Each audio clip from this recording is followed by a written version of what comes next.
So in today's video, we're going to be showing you how to fit this TRE pre-preg carbon fibre diffuser on this Gen 2 Audi R8.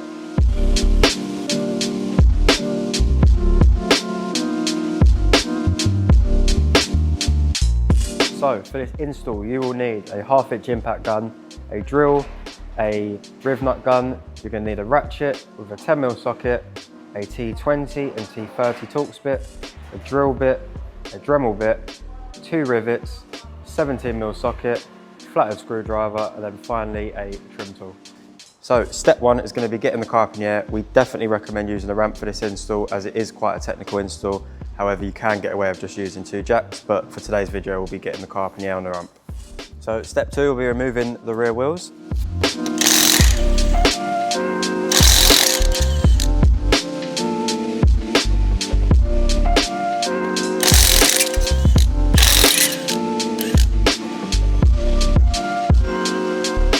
So step 3 will be removing the rear wheel arches. So to remove these arch liners, you'll need a few tools. You're going to need a T20 Torx bit, T30 Torx bit, a 10mm socket, and then a trim tool just to remove some plastic push clips.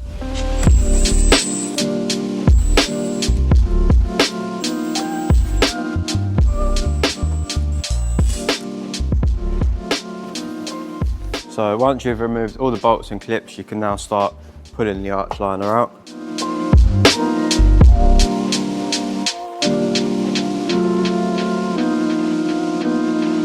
So step 4, we're going to be removing this heat shield. For this, you're just going to need your T30 and T20 Torx bits. So you've got 5 T20 Torx bits to undo, and then 1 T30 Torx bits, which will all be labelled on the screen now for you.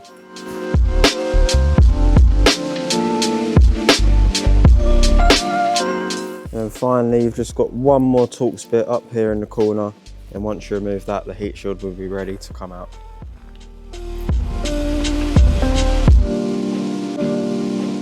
Now the heat shield should just pull straight out, just like that. So now that you've got the arch liner and heat shield removed, you just want to repeat the exact same process on the other side. Next, we'll be getting the car all the way up in the air so we can undo all the bolts underneath the diffuser.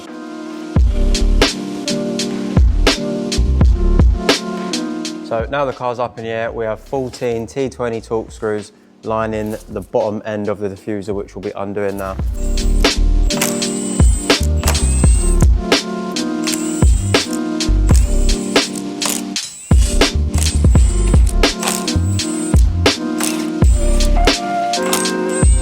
So next I'll be undoing these 3 plastic push clips to give me access to get to the remaining 4 T30 Torx screws holding the bottom of this diffuser on.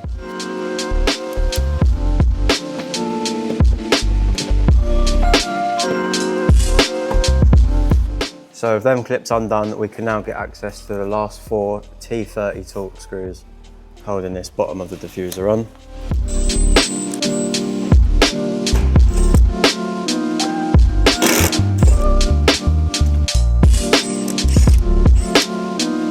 So now that we have the lower part of the diffuser all loosened up, we're going to lower the car back down and work on getting these corners loose as well. So for this step, we've got 2 T20 Torx screws we'll be removing, and then we have 1 metal rivet which we'll need to drill out as well.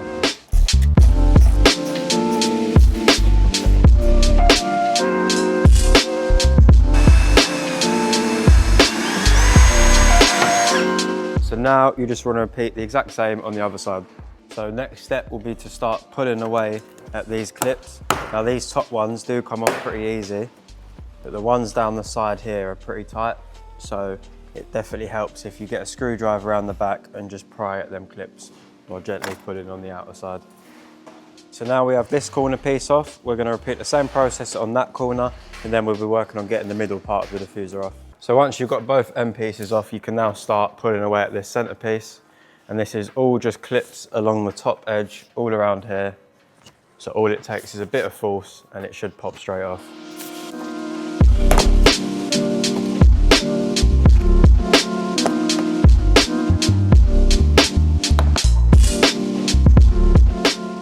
So these middle clips are pretty tricky, so I do recommend having a second person with a flathead screwdriver prying at the clip on the inside while someone else pulls from the outside.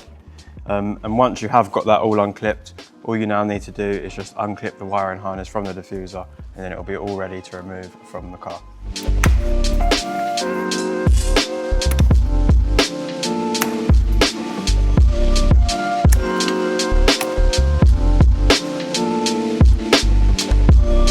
So now the diffuser's off the car, the last step is just to remove these exhaust tips.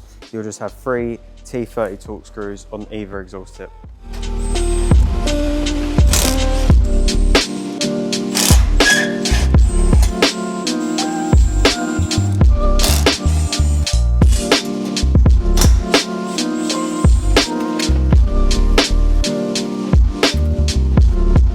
So now the diffuser's off, you want to get both diffusers lined up together, and you just want to start transferring over all of the OEM clips, which I'll show you now. So just for an example, this first one we'll be removing from this corner here. So we'll just get this off and then replace it in the same position on the new diffuser. And then you just want to repeat that on every single hole.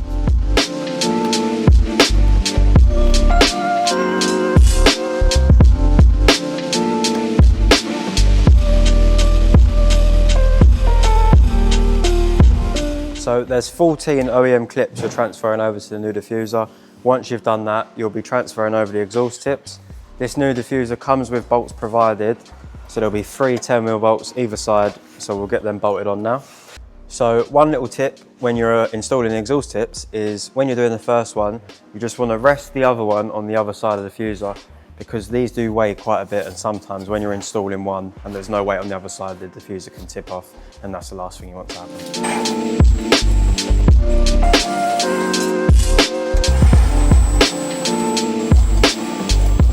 So before we can line the diffuser up and get it test fitted, we need to secure this wiring harness, because we lose the OEM mounting point for this. So all we'll be doing is just tucking it up in between the bumper and just above the crash bar. That way it'll be out the way and there'll be no way of it falling back down later down the line. So now we've got the wiring all tucked neatly out the way, we're going to test fit this diffuser and get it all lined up. So when we're test fitting this, the main thing we're checking for is these middle clips. As this is a handmade product, sometimes these clips can be a couple mil too thick. So sometimes you might have to just trim them down a little bit just to get it to slot in. So we're just going to line it up now and see if we need to trim any of these clips down at all. So while I'm holding it in place, I can already see that these clips do require a little bit of trimming. So I'm just going to get them filed down now.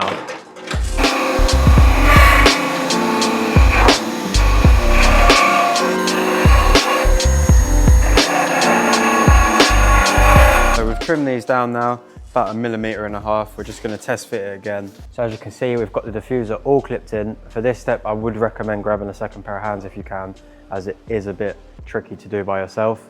But now that is clipped in, we're going to start getting all the bolts back in. Starting off with the underneath, we've got 10 T20 torque screws we'll be putting back in now to secure the underneath of this diffuser.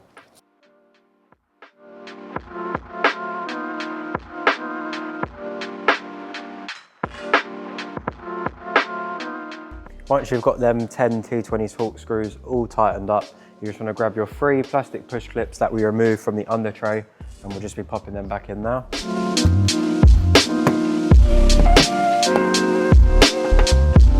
So now we've got the underneath all tightened up, we're going to lower the car down and start working on securing the corners. So to secure each corner, what we'll be using is a metal rivet, and this will be going in this OEM hole here on the bumper, which will go through to the carbon fibre diffuser as well, holding these two nice and tight. So now you just want to repeat the exact same process on the other side. So lastly, we just need to get the heat shields back in and then the arch liners. This is the exact same process that we showed you earlier, but in reverse. So we're not going to show you that now on camera. We're going to quickly get it all buttoned up, get the wheels on, get it on the floor and show you how it all looks.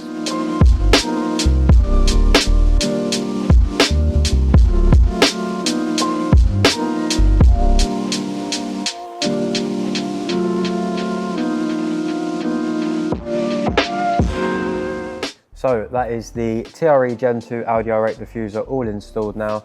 Few things to note with this install. I would recommend a second pair of hands if you have got that available, as it is a bit tricky lining it up and getting it all clipped in by yourself.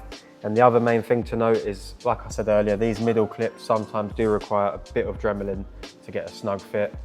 And then lastly, as you can see, it is really tight fitment here. Now in this case, we've not had to Dremel any of the carbon away, but sometimes you might require to Dremel maybe 1 millimeter of carbon away from this inner corner just to get it to fit perfectly. So this diffuser is available and on our website now with the option of worldwide shipping and in-house fitting. If you have any questions, please don't hesitate to drop us a message and we will be happy to help.